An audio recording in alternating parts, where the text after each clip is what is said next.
welcome all. I'm really pleased we're doing this one. I've got my 2.1 stroker in front of me, and I've got with me Andy from Scooby Solutions. So, just want to introduce you and your company. Yeah, my name's Andy. I'm from Scooby Solutions, also part of the R Performance Part range.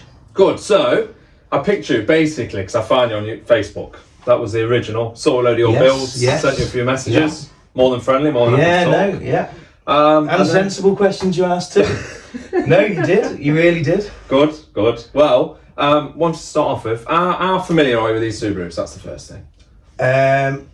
Very familiar. I've probably, first one I had was 23, so I am now coming up 37. Okay, so a good 15 years of experience. Yeah. And you've built how many? Loads of them. A lot of engines. Cool. So something that me and Andy spoke about earlier was about your most common phone call, which will be, my Subaru's making a knocking noise, what does it do? Or it sounds like this, and I imagine on the phone too. Yeah, most of the phone calls consist of my engine making a funny noise. It does this on the rundown, it goes, yeah. What is it? How much? Yeah, and how much is it going to be? And you do the good old mechanic thing going... Yeah, a lot. Unfortunately, there's no cheap way of building a good quality, fully forged engine. There's no cheap way to do it on that. No. So, my first thing was, my Subaru made a knocking noise, as you've seen in the anti-lag light ruined it. Well, that was my suspicion anyway, but it was a bearing, wasn't it? Yes, it was. It was on cylinder 4. Okay, so I thought, I'll buy an EJ20 207. I'll buy a 207, about £2,500 or 2.7. From import car parts, somewhere like that, and then that's it. It'll cost me £3,000 to get it built, and I'll be done. But having spoke to Andy, for that 2.5, you could do something. Yeah. So for £2,500, you can buy essentially an EJ207 engine, which, don't get me wrong, is an absolutely brilliant engine, one of the best engines Subaru made. But for a few £100 more, you could just reuse your block, closed deck insert, fully forged, nitrated crank. You know, we use marl bearings in, a good set of rods and a good set of pistons. So your rods and your pistons will cost you more than that. They will push you over the 2.5, definitely. But you don't have to go mad. No. But the idea was, we want to build this to last, and then we'll go into some of the details of this exact engine and why we picked some of the things we did. Yeah. And we're going to talk about this particular engine. Why we went for what it is, what makes it a 2.1, and go through the things that we've chosen and why, really. And then we'll show some parts comparisons. Yes. You basically went for a 2.1 over keeping it 2 litre. It's essentially because your engine completely failed. So essentially your bearing went on top of the other one, causing, on number 4, which basically causes the knock. So we used nitrated EJ20 crank, which is obviously out of the 2.5, 79mm crank. You chose marl bearings over like an ACL bearing. Yeah, joint recommendation. Yeah, no, well, I can only advise, I rate the marl bearing highly. We used our rods, and then you went for an Amiga piston, because you can use quite tight tolerances opposed to using like big tolerances. Yeah, I wanted a quiet runner. Yeah, people don't like the noise, certainly of certain brands, because the clearances as well, they can be quite noisy, whereas the Amiga overall is an absolutely cracking piston, lovely to work with as well. The main thing about this engine is it's originally open deck. Now you decided to go closed deck block, which essentially is just an insert. Now, the beauty of the closed deck insert is not just head gaskets, because obviously you've got essentially a layer of metal each side, clamping force.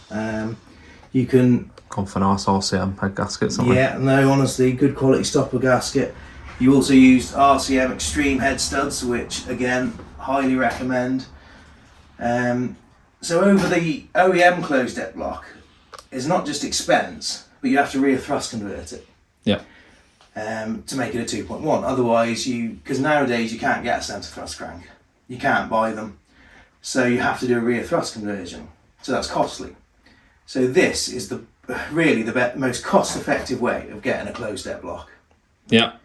So what we said with this one, bottom end full rebuild, 2.1. Yeah. And then the top ends, because obviously we spoke earlier, if you're buying EJ207, you're forgetting about all the ancillaries on the front. Yeah. Heads will need rebuilding. So you just anyway. get a short block. You've got sumps, you've got stopper gaskets, you've got head studs, you've got your heads that need to be married to it, and not just that. If you're just going to marry your heads to it, you're taking a hell of a risk with things like stem seals.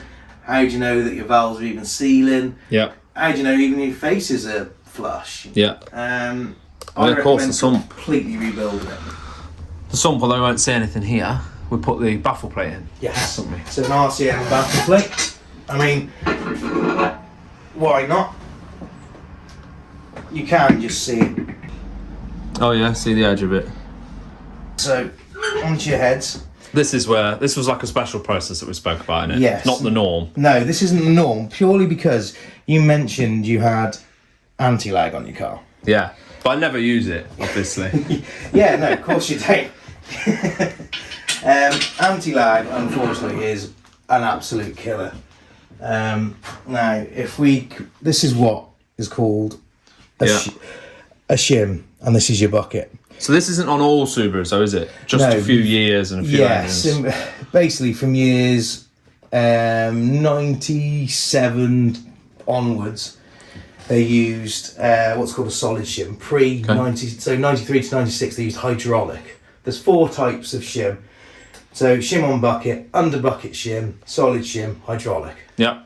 And we've got a shim on bucket. So this was what was originally in your head. Yeah. You had a shim on, or top hat shim, or shim on bucket. Okay. So your shim sits on top of your bucket. Yeah, and we can just see the little gap there, can't we? Yeah. We'll be able to pop off. Let me say, so under launch control, or anti-lag, or rev limiter action. High RPM, or hitting that rev limit, or certainly anti-lag, if you can imagine, that's sitting there. The force is involved. When you're at full chat, this cam is going potentially at 7,500 RPM. Yeah. You hit that rev limiter, you can imagine the forces involved, that quite simply pops off. Ends up wherever. And then you're getting a ding, ding, ding, ding, ding, ding, ding, ding, ding. Yeah. So what we did is quite simply, I said to you, do you want to do a solid shim conversion? Just kind of see them, can't we? So what we've done is converted, so these are the later shims that were found in like the JDM big port heads and you know, the AVCS heads and such heads like that. And quite simply, just converted it to solid shim. Yeah, future proofing. Yeah, and that's the idea. When you've got things like anti-lag, high RPM, and certainly when you start pushing more power, dislodging a shim really is something that does happen. So yeah, it's another absolutely great upgrade that you did on this engine. So there's a few specifics we've done on here then. So we've got that closed deck block, which was one thing we asked for. The solid shims. Yeah. They feel the little bits, aren't they? Like the thermostat. Down to a 70 degree. 70 degree. Subaru engines are notoriously bad for running hot. They run hot. It's a whole new conversation. People used to into full cooling mods and I didn't want to do that. Yeah, no. Too much argument for me, and I just thought I'll leave it. I don't think that at the end of the day you've got your water is surrounding your liners anyway. Pulling it from your heater matrix and in that way, to me, will make no difference. You know, the water is surrounding the liners anyway. Okay. So for me, just spending a few quid on a 70 degree thermostat makes more sense than anything. That's about it, isn't it? But then there's some of the twin turbo stuff, so this won't apply to hardly anyone. I've got an horrible oil feed there. Yeah. Just there, which we don't need anymore. That's for this secondary turbo. This was your old one? We've got the old one. Yeah. So it was, because it's no longer needed, the only other option would be to leave that on the top of your head, which cap that off. Yeah, which is just ugly. And then we've got the old BMW sump plug for the coolant, and then our original oil filled. And we converted obviously to the the metal, half moon's gone. So replacing the plastic half moons to metal half moons, you'll never have a leak like that again. Good. So let's do some comparisons. So we're lucky enough that you've got a few bits lying around from other people's builds. So I'm very clear straight away because some of these are poor parts. These are not from your engines. These are not my engines. No, these are not from my engines. We've got some nice pistons. These are off 2.5, not off mine. And then we're going to weigh and show the difference because this is your stock Subaru one, cast one with the hatch markings. Get this to come on. So that, along with gudgeon pin, we'll do them at the same time, I think. 595 grams. And then it's worth mentioning this here, look. This is how the wear you'd expect. Yeah. So you reckon this is probably 100,000? Yeah, no, I'd say somewhere around that. That's the wear you'd expect. Really, like polished, smooth. Yeah. There's no reason you shouldn't have just a nice, even wear over a piston. As opposed to this, where you can see the score marks all the way down it. Which I'd probably say both clearances were probably too big. I'd say sometimes balancing of the piston as well, that can be another cause. Okay, so that's the OEM for 2.5, and this one is a mild. Say this. Yeah, mild piston. This is a mild piston. This is 498, so 97 grams difference less. Yeah, I mean you've got to remember it's a 2.5 piston on the end of a rod. It's a big piston on the end of a rod. Yeah. Weight is a massive contributing factor to side load, and as you well know, the 2.5 suffer massively piston wise. Yeah, not that one though. No, nicely. No. And then we've got onto the rods. So we went for your design of rods, didn't we? Yeah. Or your version of rods. Yeah. What we got? It's a Manley rod. Yes, it was a Manley rod. I was trying to hide the brand. Oh, okay. That's all right. That's genuine pot. We're not knocking it off, are we? No. But there's a price difference here, and there's a thickness difference. But I'll let you probably explain more. Yeah, no. Why we've gone for yours. The whole reason I decided to design my own rod, was because there was a massive sort of difference in like what you call a budget rod. Yeah. Which, please excuse me when I call it a budget rod. I just mean like the cheaper alternative. Like 250. 300 quid rod. Over to like a premium rod, like an RCM rod, Carrillo rod. Carrillo rod, they're absolutely fantastic rods, same as Arrow rods. Absolutely. But they're like 1,100 quid or 1,200 quid. Yeah, there's a massive sort of difference. And what I sat there and I couldn't justify for customers sticking £1,000 on top of a bill just for a rod. Yeah. But then I couldn't justify telling a customer, just stick in a budget rod, it'll be all right.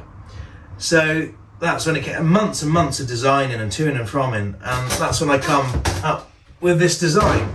There you can see the major differences is obviously thickness in the shaft, and the biggest difference is honestly is the small end. Yeah. Okay.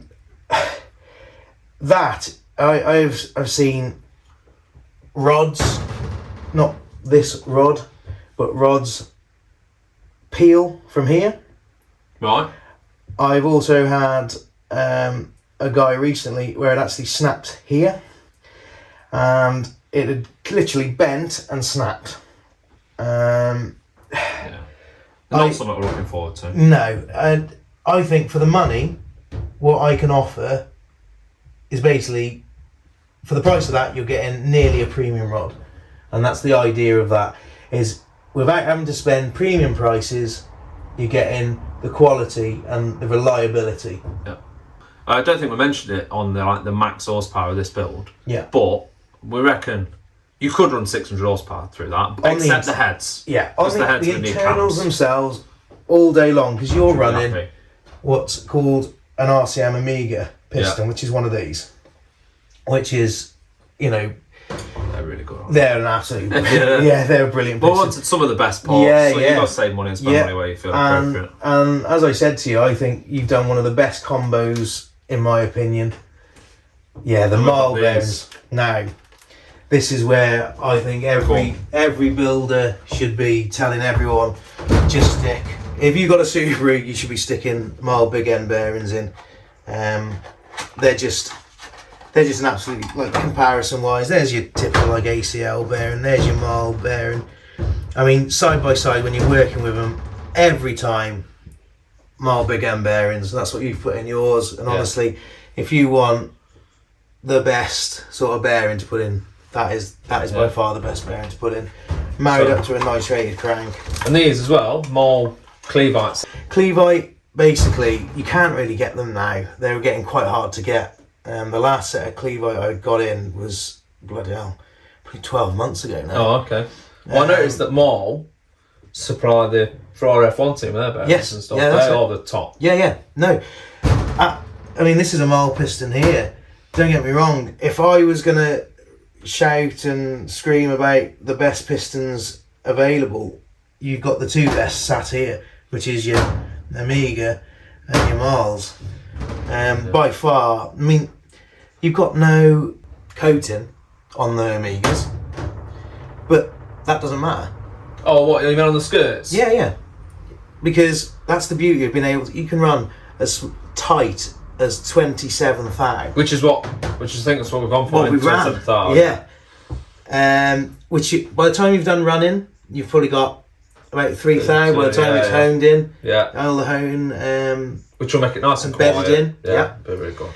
And that's the beauty of Amiga piston. Marl, an absolutely fantastic piston. Don't get me wrong, absolutely fantastic. But generally, you will find the Marl is slightly noisier over the Amiga. So final things now. I've got to settle up with you. Some money. That's to exchange. Now, Andy does not sponsor this build. It's worth noting because you do have to say.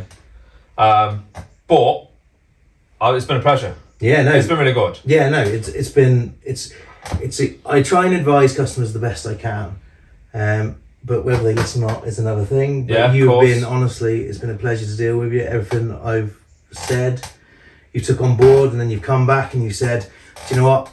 I want to use this and I want to use that, and this is why. And no, it's been a pleasure. And most of the stuff as well, even on my channel, it might sound like I know a fair few things. I'm not familiar with Subarus before this build at all. So I've asked you a lot of questions that you might find basic, but that's but you all want to part learn, and that's all part of it. Into. That's all part of it. I mean, even now,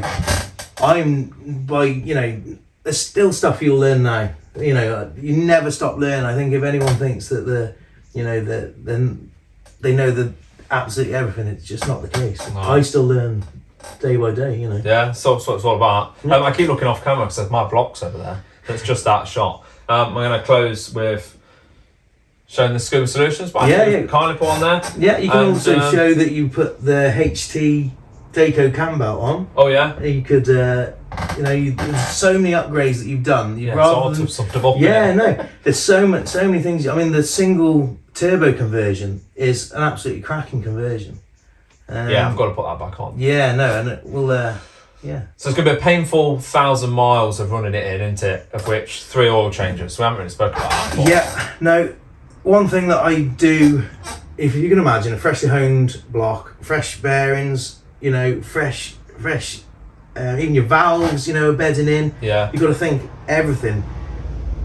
You want all them bits of little shavings of metal, all them little honing file, everything.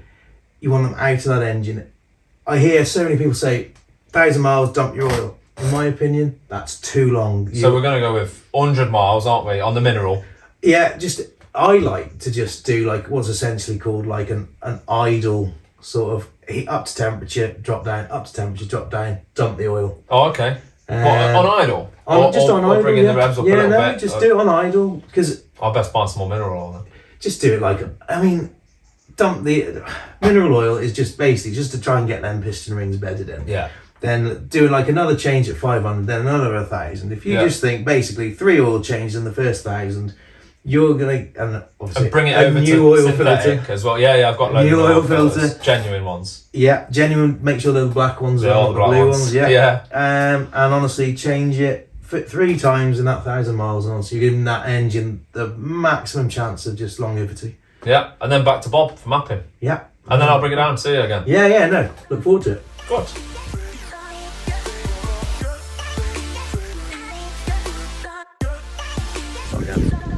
We're just about to leave, and Andy's to make sure he take the thrust bearing off before he put it back in, and I was like, what do you mean?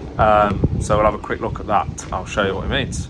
Yeah, so essentially when you've took your clutch out, you just remove the fork from out of here. Yeah, and it's just slid out. Yeah. So when you go to put it back in, because this is a pull type clutch, not a push type, thrust bearing has to come off. So quite simply, comes off. Okay. When yeah, I can see that. Yeah. That clip. And this is what I was just talking about, is when you're putting the engine back in, the spline that comes from out the gearbox that obviously rests in here, you've got to be so careful you don't hit this and knock this circlip off. Yeah. Because otherwise you'll come to engage your clutch and it won't do that. Right. And then of course your clutch isn't going to work. So just bear that in mind. But there you go. All right. There's your thrust bearing off. Thanks for that.